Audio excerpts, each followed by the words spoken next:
Cambridge Film Show. Cambridge Radio.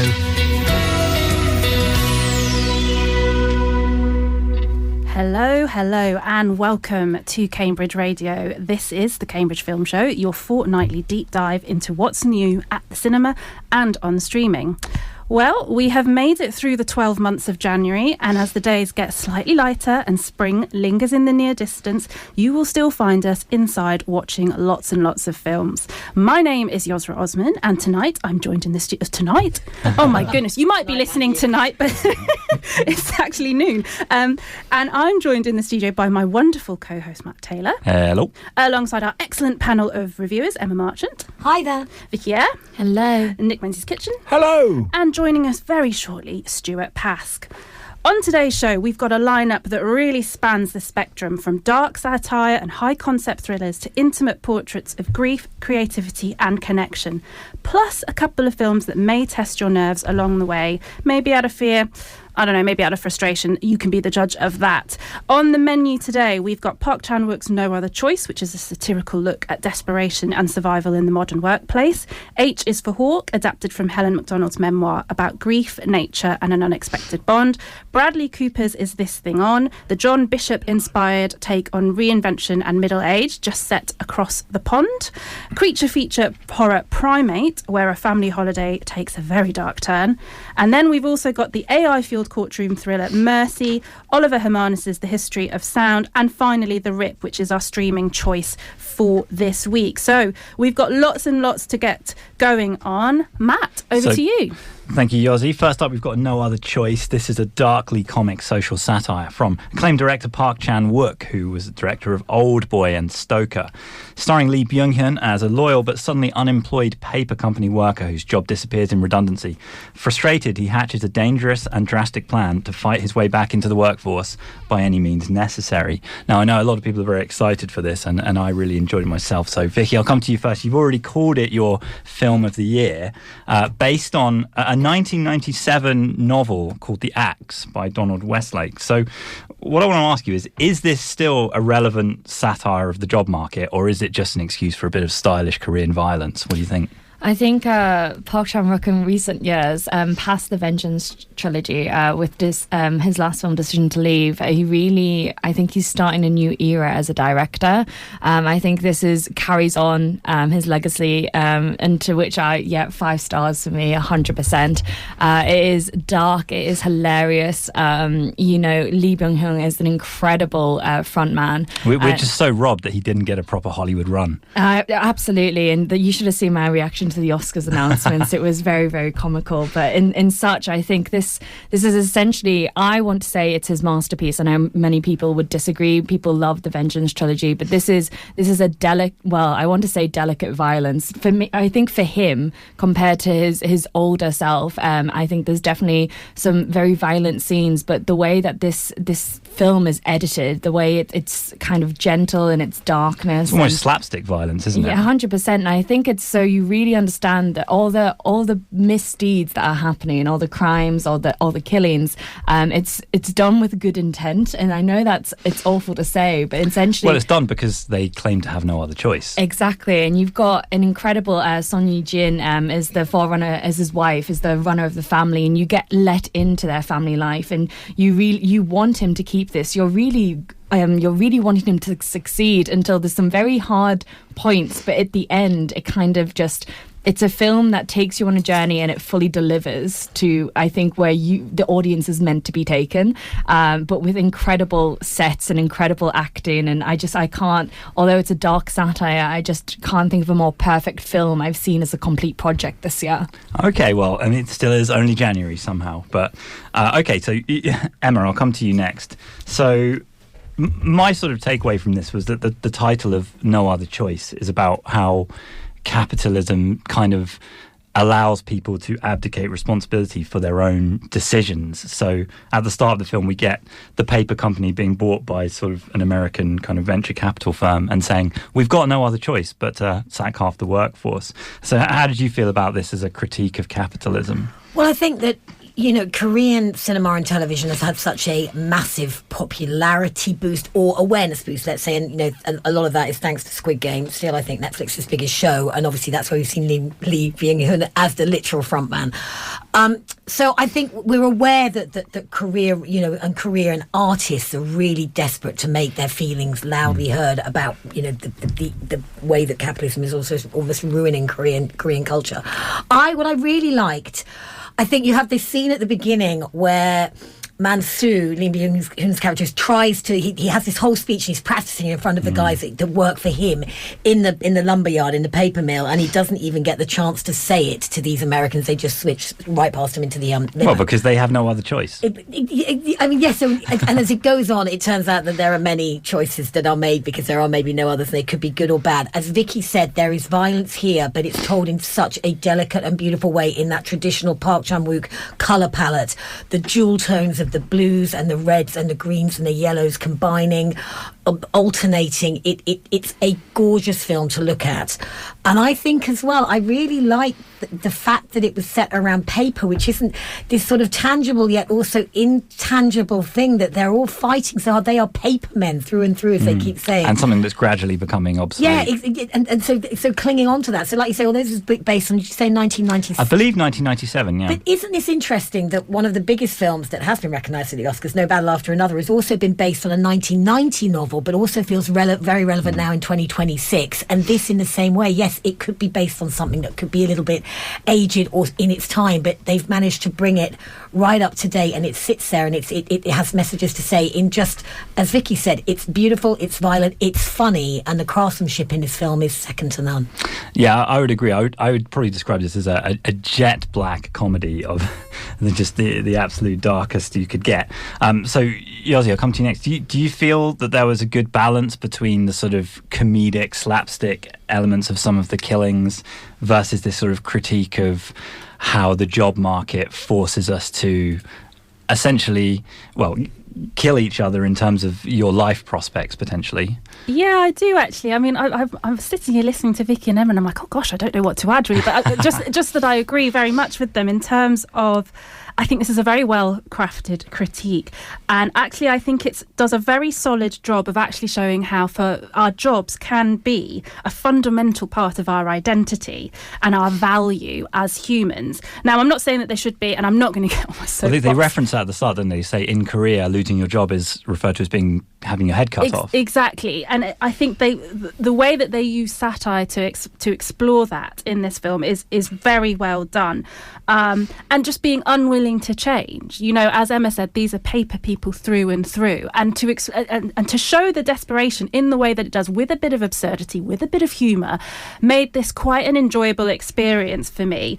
It made me anxious at times, I'm not going to lie. That's the point, but the style is very impressive. I think you do connect with it, and honestly, Lee Byung-hun is just fantastic in this, and Son Ye-jin as well. Actually, brilliant performances.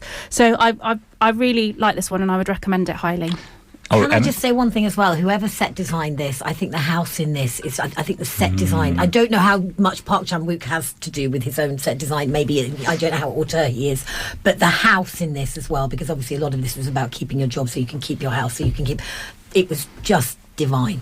Yeah, I'll just to add my own personal perspective, the thing I really liked about it, and it kind of resonated for me in my experience of going for job interviews as a teacher, where you end up spending the whole day with your fellow candidates and getting to know them just to hope that they're not going to get the job because you want it. And in the same way in this, the people that he ends up killing are people that he has a huge amount of in common with, and he sort of, as he learns more about them, he realizes how similar they are, and you can sort of see the difficulty he then has with his, ultimately, though he claims he has no other choice, there's always a moral choice that we have to make. So yeah, I think there's a lot of food for thought here, so a strong recommendation from pretty much everyone in the team.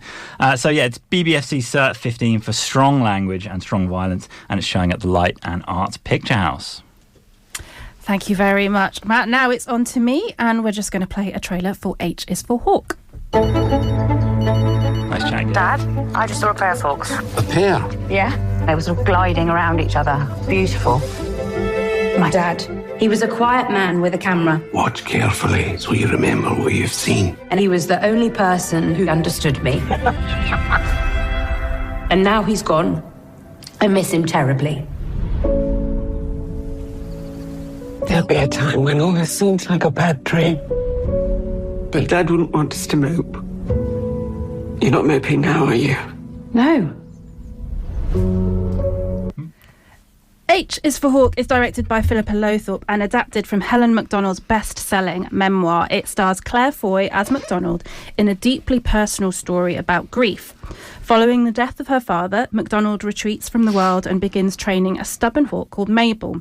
And we see an intense, unforgiving process that forms an unlikely friendship on the road to emotional recovery. Nick, I'll come to you on this one first. The film actually arrives with quite a lot of expectation. I know a couple of people that are big fans of the book. Now, I know that neither of us here have actually read the book, but it's been described as quite an internal and reflective piece. Did that come across for you on screen? Yes, actually, it did. It wasn't. I wasn't sure going into this 20 minutes in whether I was going to really engage with it or not. And oddly enough, I felt very conscious of the camera, which is never a good sign for a film for me because it kept sort of taking me out of the story. But about sort of 15, 20 minutes in, it did begin to win me over, primarily because it is a story, as you say, of grief, of losing her. She loses her father and she's trying to process that loss. And how does she go about, how does one process grief? In her case, she gets a goshawk. And we go on the two of them go on this sort of, she goes on this grieving odyssey, which involves the goshawk. But really, it's about, it won me over because of its open honesty, and that grief can be addictive and destructive and self-indulgent. But so what, as long as you get through it? But really, this is a film about Mabel, the goshawk, which is, it's filmed with such reverence and beauty. And it really asks us, I felt that it asked us to sort of look and recognise nature and recognise that we are part of nature, we are part of the natural world, and that we should celebrate that and what is in and around us, and that we are not separate from that. And it juxtaposes the academia of Cambridge. By the way, it's set in Cambridge, and it really is set in Cambridge. I'll just stress that. Often they say something's in Cambridge, and I think, it's not. No, it is set in Cambridge. They even popped to the Eagle at one point, which is no pun intended. Anyway, it juxtaposes academia against, the state. Academia almost wants to dissect nature to understand it. She doesn't try to do that. She recognises she is part of the natural order of things, and not to work against that, and work with, and revel in the incredible beauty of this evolved goshawk that, as she says at one point, it's not an affectionate species. Perfectly evolved psychopath. Yeah, but something like that. And someone says, they're not an affectionate species like a dog, but that's still that bonding and coming together through her grief felt very powerful. And in the end, it was a big therapy session, and I sort of felt all that therapy was quite moving in a very underwhelming kind of way, in just as it should be, really. So I don't know if I've explained the film very well, but ultimately, yes, I did enjoy it, and I felt satisfied with the way they tried to approach grief in a very open and honest way. Yes, I liked it. Okay, brilliant. Matt, central to this is the relationship between Claire Foy's character Helen and the stubborn goshawk Mabel. How did you find that portrayed? And were you with Nick here in terms of how this film resonated with you? Yeah, the relationship of her with the hawk is a fascinating one, because I was very much not looking forward to this, and I wasn't either, if I'm honest. And I double billed it with Return to Silent Hill, so I was already in a bad mood from having sat through that. Slightly different. But actually, this film did win me over very, very quickly. It's a lot funnier and snappier than the trailer kind of portrays, because Claire Foy, she's an academic. She's playing a fiercely intelligent character, and gets a lot of scenes with Brendan Gleeson, who's sort of twinkle-eyed maverick as her dad. So they have some great scenes together. And I thought, going in, based on the trailer, this was going to be something akin to the Penguin Lessons, which was where Steve Coogan adopts a penguin and the penguin teaches him to be more human. But really, it's the other way around. She adopts the hawk and sort of becomes more hawkish and more disengaged from her job, her friends, from even basic hygiene. And it's funny because the hawk seemingly doesn't care about her at all and just wants food, which I thought was interesting. And at one point someone says, "Are you sure you're not projecting a bit too much of yourself onto this hawk?" She says, "No, I'm not doing that." And when someone's so fiercely intelligent, you can't argue with it. And what I really like was it's a portrayal of grief that really, when you're really struggling, you need to go and get professional help. And doing something like crazy like adopting a hawk is really not the way to go, which is really not the direction I thought the film was going to take. It looks fantastic. Cambridge on the big screen just looks brilliant. She's wandering around the streets that we know and love with a hawk on her hand, and the sort of slow motion shots of the hawk hunting, and you sort of see the way it subtly shifts its wings in as it flies through a small gap in search of a poor rabbit are very aesthetically pleasing. So Great. I thought it was really interesting and not the portrayal of grief I was expecting. No, and I wanted to add just to that, that's what I meant by it not being... it's an honest look at grief. So she goes on a downward spiral and she needs help, and in the end gets help. And there's no easy answers. And there's no easy answers, and we know because she writes the book and that all is well in the end, as it usually is with these things. But that's why I liked it. She isn't perfect in this film at all. She falls apart, basically.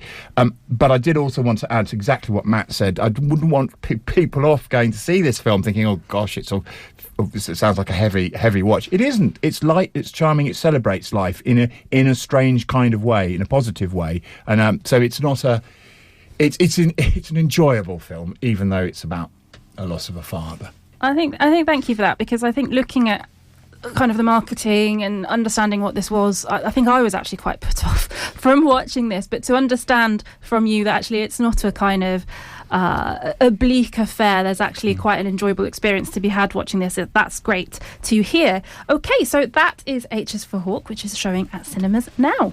So next up we've got Is This Thing On, which is a comedy drama directed by Bradley Cooper, starring Will Arnett as Alex, a middle-aged man whose marriage quietly unravels. Loosely based on the life of British comedian John Bishop, who stumbled into doing stand-up comedy whilst mid-divorce. Here's a trailer. I think I'm getting a divorce. What tipped me off was that I'm living in an apartment on my own. Yeah. And my wife and kids don't live there. That was probably the biggest clue. Not exactly sure what happened. Came home from work one day. Someone said, "Is this thing over?" Pretty sure it was her. Probably should have paid attention. That's what she meant about not paying attention. So, Yossi, I'll come to you first. That title, Is This Thing On? It's the sort of stereotypical thing comedians say when they're dying on stage, and they're trying to trick themselves into believing that the reason people aren't laughing is because they can't hear them rather than because they're not funny. So my question is, are the stand-up scenes in this genuinely funny, or is it funny because it's awkward? Maybe I'm leaning more towards your latter point there. I mean, this is a really interesting one for me because, as you've mentioned, this is a film based on John Bishop's life and his entry into the comedy circuit. Now, how closely is it based on him? I don't think it's very closely based on it. I think it's just the idea that he was getting a divorce, he went into comedy and sort of trauma dumped. Yeah, basically. And then it's kind of loosely based on that. So this is, in a sense of it being quite a reflective piece, I think it works. Now, I think for me, the issue that I had was because I knew it was based on the life of John Bishop, and knowing what he's like, how his delivery is, what his timing is like, sitting there watching it, I thought... Sort of comparing it to him. I was, and I think that's quite unfair on the film because Will Arnett is a very talented actor. We've not seen him in a dramatic role before, I think. Well, actually, I was just about to say he's done some fantastic voice work on BoJack Horseman, which is where he is playing quite a troubled character. But it's absurdist. But it is quite absurdist, but it does resonate with you emotionally. So I do think he's good in this, and I do for the most part, I did like this film, but I was watching Graham Norton last night, for example, and John Bishop was on it, and he was telling his own story, and I thought, I think that they've kind of sanitised this. I might have liked to have heard it from John Bishop himself, but perhaps I'm being unfair. So, Stu, we'll come to you next. You're a big fan of going to see this. So it seems like a man going into stand-up comedy as a way to sort of reclaim a sense of his own kind of self. But how much of the film is about him finding himself versus trying to rebuild his marriage, would you say? Well, I think we sort of find out over the sort of course of the narrative that the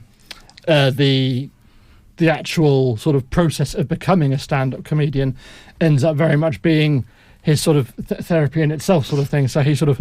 Is that funny? Someone going up and... So it's not a comedy film, really. It's a film about stand-up comedy, but and there are laughs in it, but it's not necessarily a comedy film per se. A dramedy, perhaps?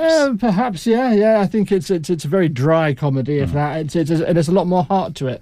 It's very dramatised. It's very focused on this weird situation that they find themselves in sort of post-breakup. You never see them actually sort of go full divorce, as it were. But so does the film start off with sort of mid-divorce, or are things still kind of going on the downward slope? It literally opens with them having made the decision that they were going to split.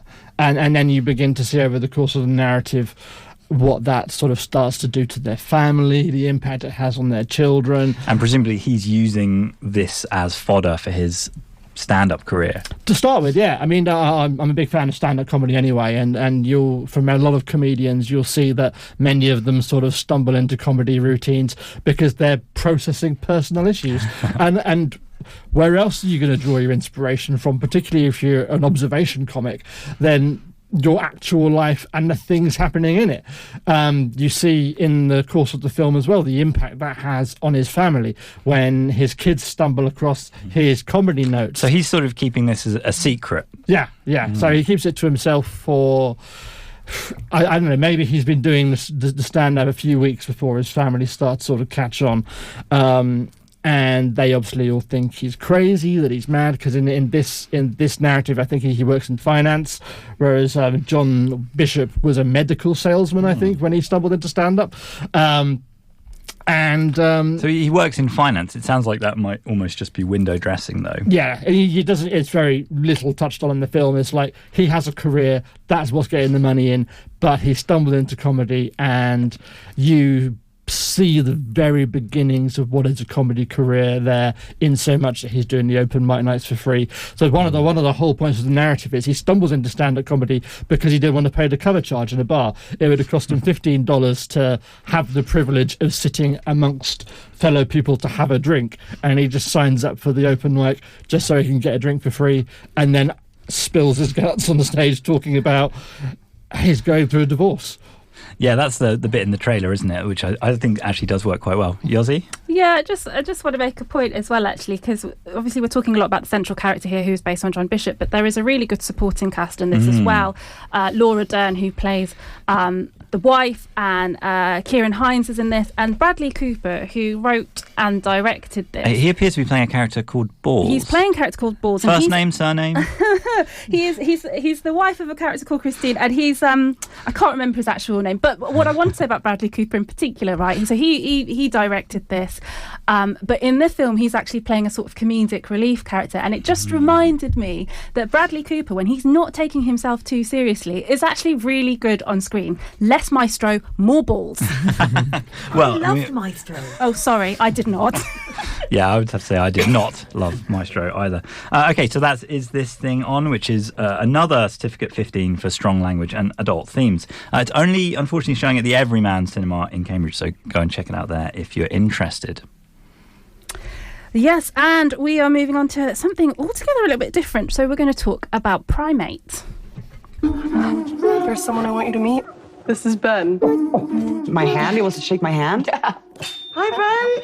Oh. Our mom rescued him, and now he's part of our family. Ben, happy. He's kind of cute. Yeah, right?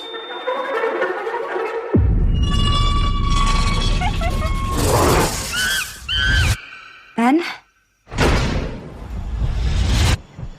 Did something bite him?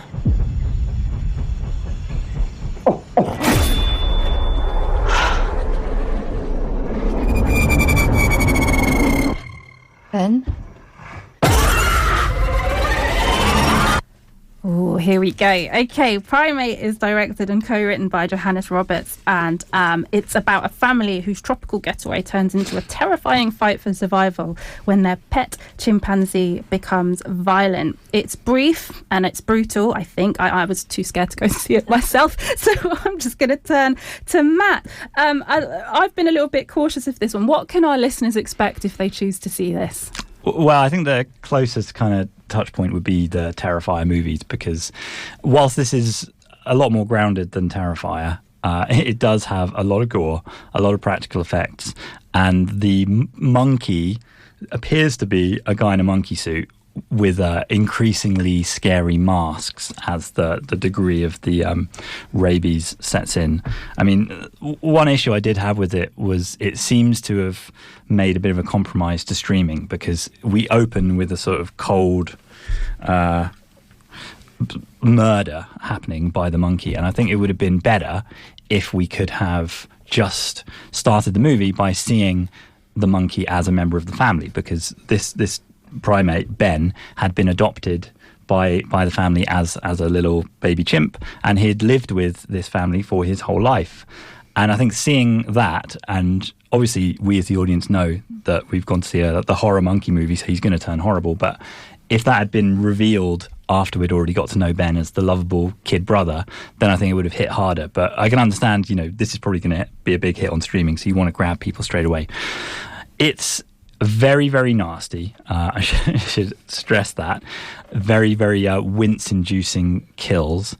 And what's interesting about it, sort of sets it apart from a typical kind of creature feature, is that the monkey has some intelligence. He's been brought up with the family. He has a little iPad that he uses to communicate.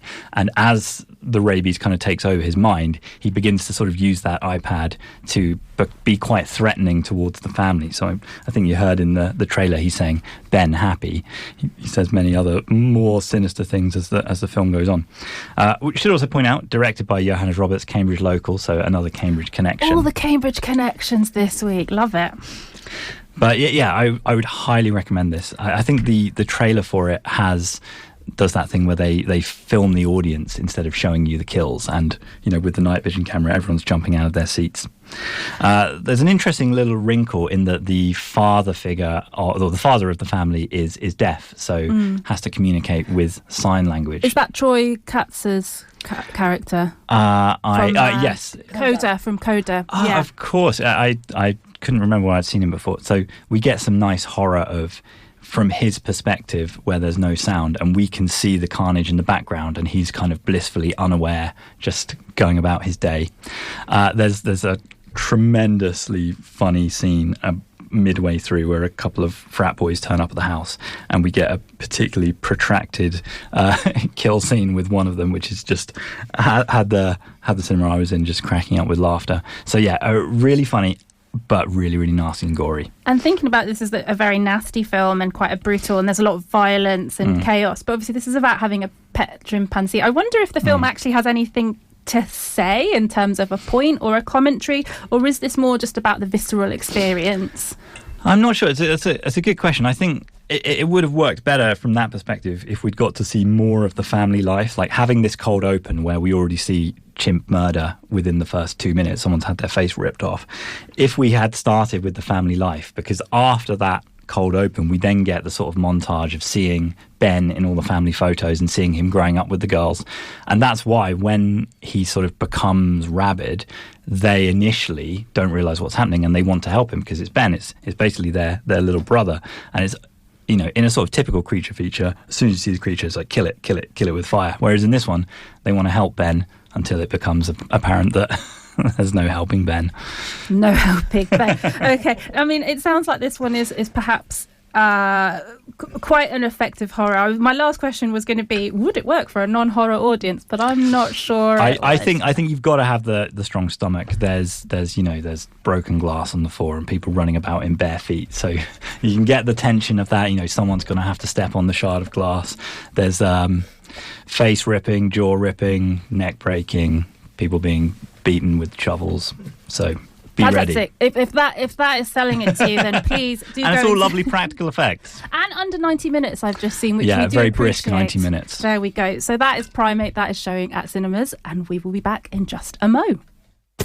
Cambridge Radio. Discover the day with Cambridge Breakfast. 7 o'clock. Good morning. We're running initially a driverless bus that's a 16-seater out of Madingley Park and Ride. We really do know people in our local area. Now with the rest of the morning sport, here's Lewis Mason. Cambridge Breakfast, Monday to Thursday at 7 with Julian Clover. Inch of Music, number 455. And Fridays with Lyndon S. I'm in the middle of changing my phone.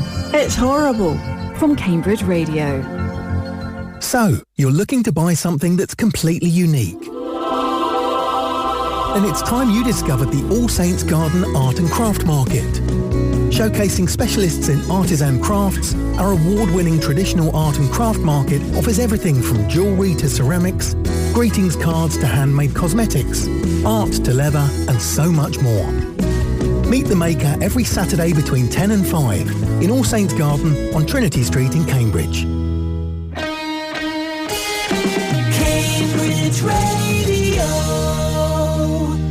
Hello and welcome back. You're listening to Cambridge Radio. This is the Cambridge Film Show. My name is Matt Taylor and I'm here with my co-host Yossi, as well as Emma, Nick, Vicky and Stu. We've still got 3 more films to chat through today. Next up is sci-fi futuristic thriller Mercy, in which Chris Pratt plays Detective Chris Raven, a man accused of murdering his wife who must prove his innocence in real time to an artificial intelligence judge. With only 90 minutes to save himself from execution, Chris must rely on all his police instincts. As time runs out, here's a trailer. My name is Detective Christopher Raven. We live in a world where murderers walk free, in a justice system bogged down by red tape and human error. That all ends with mercy. A judicial system powered by artificial intelligence with access to every camera, cell phone, and database. If you commit a capital crime, you have 90 minutes to prove your innocence to an AI judge, or you will be executed. So, Emma, I'll come to you first. So, is Mercy a thought-provoking tech thriller about AI and justice, or is it something else? Oh, my goodness. Okay, so I was actually going to go and see Primate, but I'm very pleased I didn't after your last review, Matt, I must admit. So I was going to go and see this in Primate as a novel, and I couldn't quite make it work. So instead, I paid to go and see this in IMAX, and I was like, come on. This is IMAX 3D? No, just IMAX. Just IMAX. But it was, that's a lot of Chris Pratt's face. I think I don't want to take away from Yossi's awesome comment on our chat, which was like, this does feel of something that Andy Dwyer from Parks and Rec might have come up with himself. Is it thought-provoking? No. Is it in any way interesting about AI? Also, no. Is there a pleasant chemistry between Chris Pratt and Rebecca Ferguson playing Judge Maddox, the AI judge? Yes. It's good buddy movie vibes, I thought. Yeah, but yeah. Is the fact that it's 90 minutes a good thing? Yes. And you get a countdown in the top corner, goodness. so you know how long you've got left to endure. Exactly. Don't even have to check your watch. I found this a really deeply strangely cast film as well. You have Chris Sullivan, probably for most people best known for This Is Us.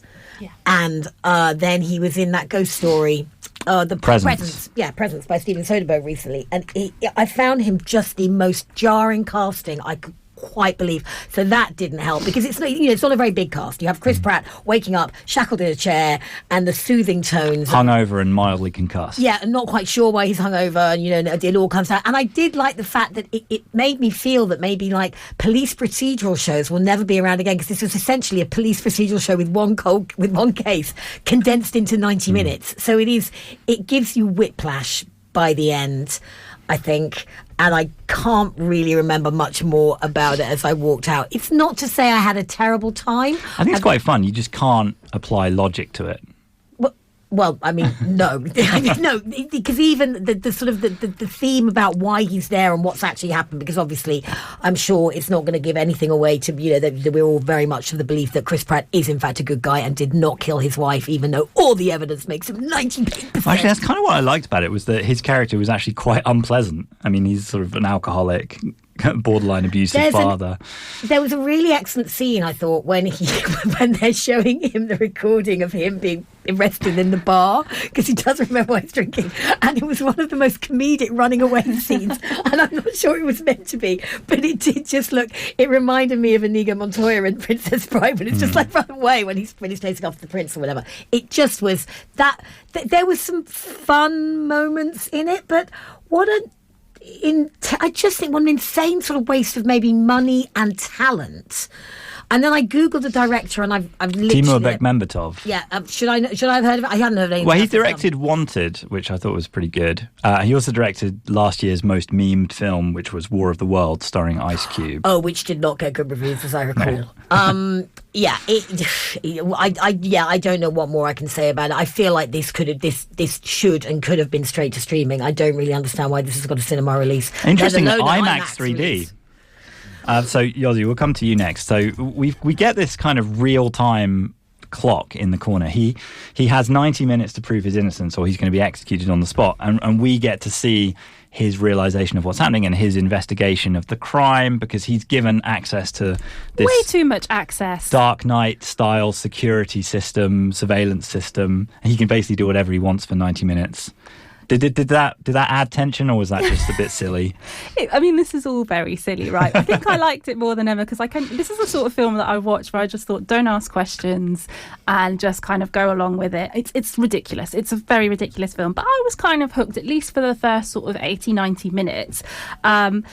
You kind of the whole film. No, there's another 10 minutes. There's a little bit before and a little bit after. The little bit after I actually did take issue with, but we'll come to that. So it's kind of like I was going along with it. I was generally quite interested in murder mystery, although I did find it quite obvious who was sort of running the show. But I won't give anything away. I don't think you could guess all of the twists, though. Not all the twists. There were some very nice twists in there that I was kind of enjoying. I did laugh a lot, thinking, how come Chris Pratt gets to mobilise everybody so quickly, and you've got his colleague on this kind of hovering police quad bike thing. Just it's absolutely ridiculous. But I do really enjoy Rebecca Ferguson's presence, that kind of stern and looming kind of authority in the background, and she kind of grounds it when it's getting really, really silly. I was like, oh, it's okay, Rebecca Ferguson is here. I like Rebecca Ferguson.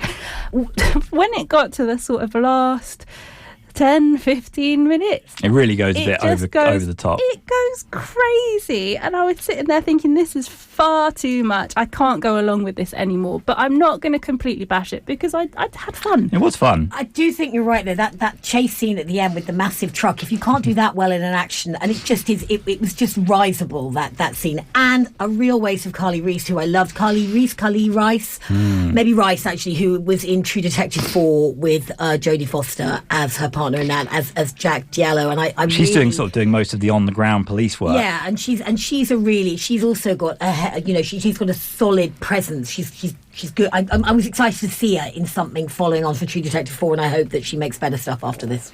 Yeah, I'm definitely softer on this than both of you, I think, because I did really enjoy it, and it is extremely silly. Yeah, you called it your pleasant surprise of the week, I believe. Well, but I think I always knew deep down I was going to like this. But it reminded me a lot of Missing and Searching, if you remember those, because those films are sort of shown entirely from perspective of windows on a computer. Was Missing that one with when the daughter was looking for her mother? Yeah. It came out during, okay. Well, it's Missing or Searching. I can't actually remember which way around those were. I think that one's Missing. Okay. Yeah. And in this, it does quite a good job for the first kind of hour or so of only showing you things from the perspective of the surveillance network. So Chris Pratt's in the chair. He's got access to police body cams, security cameras, other things such as that. Unfortunately, in this final kind of crazy action sequence, it sort of tries to do that a little bit, but then sometimes you'll just get a shot from a sort of generic action movie shot, which doesn't really make sense within the context of what it's trying to do. And as we've alluded to, logic cannot be applied to this. If there was one plot hole, you could maybe discuss it, but this is more hole than plot.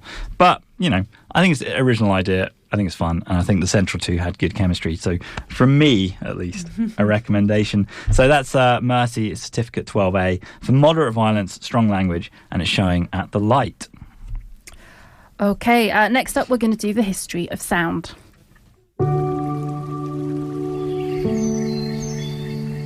Sound is invisible. but it can be physical. It can touch something. It can make an impression. You ever think about how you want your life to look? Not really. I have a hobby in the summers, collecting songs. Just come. Put your hand on your throat. Now hum. Feel something? That sound. The History of Sound is directed by Oliver Hermanus and stars Paul Mescal and Josh O'Connor. Set during and after the First World War, the film follows two young men who form a romantic connection while travelling through rural America, recording folk songs and voices in an attempt to preserve a disappearing way of life. It's adapted from a short story by Ben Shattuck. And I think I'll start with Vicky on this one. How did you find this? Obviously, it's got Paul Mescal, Josh O'Connor, some big names at the front of this. What was your take? I think the History of Sound, essentially, I think it's fell a little bit below because they both have had such huge projects out this year. They're very much wanting to just take a step back because we've seen so much of them in recent years. But this is kind of their end project for a while, especially for Paul Mescal, where he says he won't come back till 2028 now. And such. And so this in particular, I watched this at the Cambridge Film Festival, and I remember having seen such intense features, I think, over quite a short span of time. I was very much looking forward to it because I got that it was going to be a slow and gentle journey, but that's essentially what it was, and to which I really enjoyed.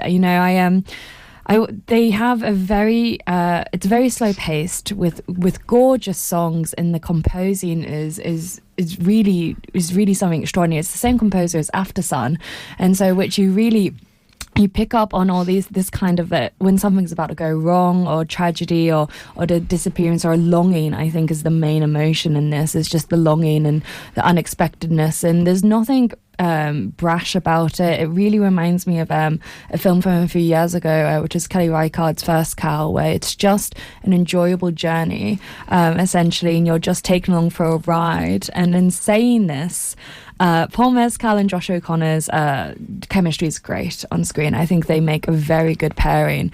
Now, where it does fall short is where you get Paul Mescal on his own, gallivanting across Europe, to which I just was like, how is this really a part of this journey and story? And I do understand it. It's to show that the kind of loss he feels without Josh O'Connor by his side before what is quite a painful end, to which I very much struggled to get through without crying, because obviously I cried a bunch during this essentially. But when it came to that part, I think it kind of lapsed. It lost its whatever energy that was there before. Definitely, I think it was just purely the chemistry. It definitely didn't withstand throughout the whole feature, but that end scene, a kind of a story worth noting between them, and then when he gets the collection of the sound in the end, and then Joy Division kicks in, I think absolutely broke me. So although it's a slow story and it's not their biggest project, I do recommend it. I think it's a great performance by both of them. Nick, I'll come to you next. I think Vicky makes you've made very good points, Vicky. Very good points. One thing I want to pick up on is the kind of, it's almost like a two-part of this film, in terms of there's that first section where you've got Paul Mescal and Josh O'Connor playing Lionel and David, kind of travelling, listening to songs, listening to different singers, which I was very, very enamoured with. And then in the second part, you're kind of following Paul Mescal on his own. And in terms of pacing, that for me is where it got pretty slow and it kind of dipped. I just want to know what your thoughts are on that. Yes, I mean, I will start by saying that I'm with Vicky on this one. I did enjoy it. It is very slow-paced, and it's a gentle movie, but it won me over. I was moved by it. So I want to say that up front. However, I did think it was too long, and I agree that I think it lost its way in the final. Well, I don't know even if the final third. I want to say with a film that it reminds me of, but I won't, because that might give away too much of where the film ends up. But the only disagreement that I would have is, because it does seem to lose its way, and I think there's too much of Mescal in the second half without Josh O'Connor's foil. it doesn't. You don't. I know what it's trying to do, but it doesn't seem to gel in the way. It doesn't stand up to the ambition, I think, that it sets out to achieve, which is a shame with all the talent on display, which led me on reflection to think, and I can't believe I'm going to say this, but I wonder if Mescal and O'Connor are miscast. But they are brilliant in it. I'm not saying they're not, but there's all these inner monologues and stares and looking at each other, and it's fantastic acting, but somehow it left me a little bit unsure of what we were what to make of these characters. I can't quite put my finger on it. This should have been an absolute classic. Yeah. It could have been a 5-star masterpiece. It wasn't. It was but it's a very strong movie. Okay. I don't know quite where I'm going with this, except to say that I was getting moved. What you're saying. Yeah, I was moved, but it wasn't a masterpiece. Yeah, you were moved. You had a couple of issues with the pacing, and it's interesting because I think Vicky, you really bought into the central relationship between Paul Mescal and Josh O'Connor. Nick, perhaps not so much. Matt, where do you stand on this? Well, I definitely agree with everything that's been said. Unfortunately, so maybe not have much to add. The central relationship was brilliant, and when the movie is as it is for the first hour or so, when it's Paul Mescal and Josh O'Connor on a sort of summer holiday jaunt going around the kind of backwoods of America, collecting songs, because obviously without any other way of preserving these songs, they would be lost. And Josh O'Connor's character in particular thinks it's really important to preserve these. All of that stuff I thought really worked, and I really bought their relationship. But then the second half of the movie is showing the absence. And unfortunately, whilst I do get why that's important to show the contrast for Paul Mescal of living without Josh O'Connor in his life, it's just not terribly interesting. And I was just wondering if there was a more efficient way that could have been done time-wise. But then that ending did really work because you've had the hour of not very much. The time with them. Yeah. A necessary evil, perhaps. The length added weight to the ending. I was just about to say, I know you were talking about miscasting Nick, but going from Matt's words as well, I actually think Paul, although we've talked about the second arc, but honestly, his voice in this is absolutely hypnotising. I think he's such a great singer, which is some parts I just haven't seen of it yet, and if anything, it's a really nice sneak peek of to what's potentially to come with Sam Mendes later. And I would strongly agree with that, and we're going to have to move on, but I will just say that appreciating this in terms of, it's called The History of Sound, in terms of the music and the singing that we hear, especially in that first section, it is lovely, and it looks beautiful too. So I think there is some stuff that we can really like here. That is The History of Sound. It is a certificate 15, I believe. And last but not least, it's Netflix's latest action thriller, The Rip, directed by Joe Carnahan. It's got Hollywood's best bros, Matt Damon and Ben Affleck, as leaders of a tactical narcotics team who uncover a 20 million stash, or RIP, if you will, hidden in a derelict house. Loyalties fracture, suspicion rises, and the line between right and wrong blurs. Here's a trailer. There's $1.4 million in this bucket. I eyeball 14 more of those things. That's a $20 million rip. You gotta be smart right now. You gotta move this money, man. Stay off the radios, no call outs. What would you do with this? Just this. Everything. We heard about the inside heist teams. Yeah, cops playing robbers. Need any help tonight, Lieutenant? Nope. We didn't get a heads up about this.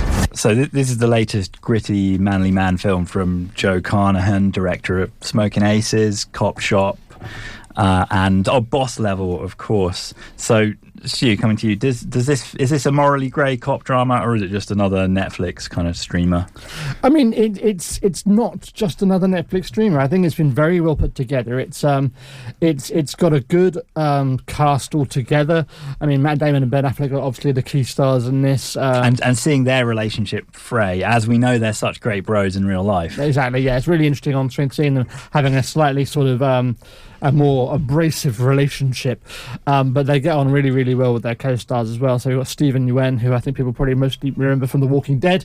Tiana Taylor's in there as well, Sasha Cal, Catalina Sandio Moreno, all sorts of people in there in the mix. But I'm not going to allow you to mention the cast without shouting out action legend Scott Adkins. Okay. Or one of my many fake husbands, Carl Chandler. Thank you. So it's a studied cast of people from across the plethora of acting backgrounds, but they really gel really well on the screen. But I can't help but think a part of that is to do with the fact that this is a film where so this is made by Affleck and Damon's production company Artist Equity, and between them they have managed to wangle a deal with Netflix with performance-based bonuses If it hits a certain number of streams. exactly for the cast and some of the crew, and if anything, that's a nice thing. It's a nice thing, yeah, and it's a great business move from Damon and Affleck.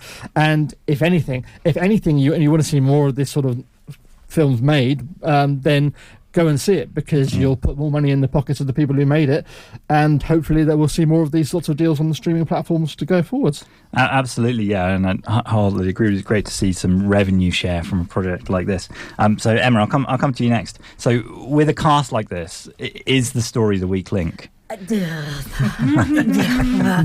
Yes, probably. I really enjoyed the first 2/3 of this film. I think it had a really pleasing kind of retro vibe. It felt like those kind of cop thrillers that you might see in It's like an episode of The Traitors, 90s. right? The Traitors with Claudia Winkleman? Well, yeah, but who's the snitch? Well, yeah, Who's trying to steal this rip? I was thinking more about like I don't know. I was thinking more like Heat or The Big Easy or something along those lines. But sure, if you want to say traitors, let's go. No, you know what I mean. I think it had this sort of potboiler. You know, they're a sort of wisecracking. No one knows team. who to trust. No, but also they're obviously so close together. The whole point they're doing this, and there's even talk about sort of getting paid overtime at the beginning, because the whole point that Carl Chandler, who's running the DEA, the Drug Enforcement Agency, is giving all of his team overtime, but the TDT, the whatever that's TNT. Same as in Bad Boys. Interesting. Well, it's in Miami as well, of course. So I think it was a good... there was a lot to like about this. And like Stu has already said, the cast worked really well together. I enjoyed Teyana Taylor, who was, really having a moment with One Battle After Another, and her delightful reaction to winning Oscars all over social media. Not winning an Oscar, being nominated for Oscars all over social media. It's really good to see her in there. And Sasha Calle, they were good, strong females in there. Like you say, Matt Damon and Ben Affleck can have chemistry that just goes on for days. But the problem with this was, I think the twist maybe comes a little bit early, and then it's just noise. Yeah, then you're just stuck for the last 20 minutes. You just don't care anymore. So, Yossi, I'll come to you next. So, a sort of early plot element in this is the murder of a female character who's the sort of leader of this unit and is revealed to be romantically entangled. Do you have any thoughts on sort of using the death of a female character as a shorthand for motivation, or there's a bit of a retro plot element? A little bit, and it kind of sort of winds in a bit later. And actually, while we're talking about women in this film, Emma mentioned Teyana Taylor, and I also mentioned Catalina Sandino Moreno. I actually thought they were underused in this film. They didn't get much to do. And it just made me think, especially because Emma said she liked the first 2/3, so did I. And actually, that third where it's actually the men's show, I was a bit like, I kind of want to see more of the women in this. Why are they left out from this quite important plot? Yeah, why didn't they get to come in the armoured car? So I actually, sorry to be that person, but I took issue with it. I agree. I do agree. Fair enough. But the first 2/3, I'm with Emma here. It was quite interesting. I do really like the Affleck-Damon pairing. I liked the house setting, how it worked in a sort of claustrophobic, controlled way. So I was very on board with that. I wanted to see more of the women. And more of the dog. Of course, the dog, the true MVP here. So, Nick, very quickly, would this have worked on the big screen, or is it tailor-made for streaming? Oh, no, it would have worked on the big screen. I would have not had a problem with that. I agree with everything that's been said. For me, it was a police procedural whoddunit, more akin to Agatha Christie, and I get the Traitors reference. I agree entirely that it asks you to keep up, which I quite liked at the start. It was interesting you say it asks you to keep up, because Affleck and Matt Damon have been on Joe Rogan recently bemoaning Netflix filmmaking, because apparently they were told you have to restate the plot every 10 minutes or so for people watching on their phones. I didn't think that at all. I thought they rattled through this, and it was quite complicated, dense. You sort of, why are they here? What are they doing? What's going on? And you don't what really what exactly is a rip? That's not really made clear until I thought it was called the R.I.P. I thought it was about rest in peace, to be honest, until they come through this thing. But I will just say that I do totally agree about the final third. All jeopardy had gone by that point. The reveal comes too early. You kind of see it coming anyway. And then there was no jeopardy in the end, and it was a very mundane chase sequence. Great pairing though of the two A-listers. But I thought that scene in the armoured car where they're sort of of coming in and out of shadow as the sort of final discussion is happening, I thought was really well done. Stu, do you have something else to add? Just to add that a RIP is a police raid on to seize drug money. Oh, fantastic. What does it stand for? I have no idea. My research ended there. The RIP is not the stash. You see, I got really confused. I thought the RIP was the stash. Or stashing the RIP, or anyway. I thought the RIP was the stash as well. So here you go, people. We still don't know what a RIP is, but it doesn't really matter, does it? Also, just to call out, I forgot one of the women, and I was the one talking about women, just to mention Sasha Calle as well. So, she plays Desi. Yeah, I would agree. yeah. She gets the most to do, and she's playing a very sympathetic role in quite an unsympathetic cast of characters. I would say it's well worth watching on Netflix, particularly rather than going to see Mercy at the cinema, if you're looking for an action this week. Yes, potentially. I mean, you could certainly do a lot worse with your Netflix originals. I could just say I started watching this with my wife, and she was going, it's one of Nick's films or for the film show, whatever. And then by about 20 minutes in, she'd stopped whatever she was doing working and had engaged with the process. So there you go. I had very much the opposite experience. Oh, my wife told me that if I start using any of the Matt Damon jargon from the RIP, then she would not be very happy with me. Okay, but that is the RIP. It is BBFC Certificate 15 for Injury, Detail, Language and Violence. And if you're interested in seeing the RIP, it is streaming on Netflix. So that's pretty much all we've got time for this week's Cambridge Film Show. And I hope you'll join us in 2 weeks' time on the 14th of Feb, when we'll be taking a look at several big releases, as always. Sam Raimi's directed a desert island horror, Send Help, starring Rachel McAdams and Dylan O'Brien. We've got sci-fi horror Cold Storage, starring Liam Neeson and Barbarian's Georgina Campbell. And something I'm very excited for, as a lover of sports movies, we've got Goat from Sony Pictures, about a goat playing some sort of sports ball. And also Mark Ruffalo and Chris Hemsworth starring in a crime drama called Crime 101. And have we not got Wuthering Heights as well? Oh, have we? Oh, my gosh, Wuthering Heights. And, of course, Wuthering Heights. But thank you. Goodbye. Bye-bye.